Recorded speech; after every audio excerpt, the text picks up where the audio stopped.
So I'm just scrolling through Home Depot and I see they got, of course, a bunch of different stuff for ductwork, filters, etc., thermostats.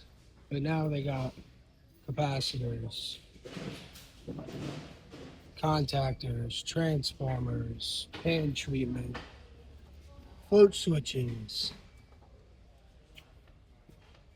even hard starts. Kickstart hard starts. Isn't that crazy? For $86. I've been installing these iFlow Pros. Well, they sell iFlows at Home Depot for, half the price.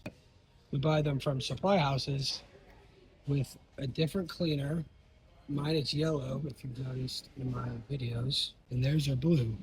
Different units, battery operated, not hardwired, so a homeowner can install them. Let me know what you guys think about Home Depot going this way.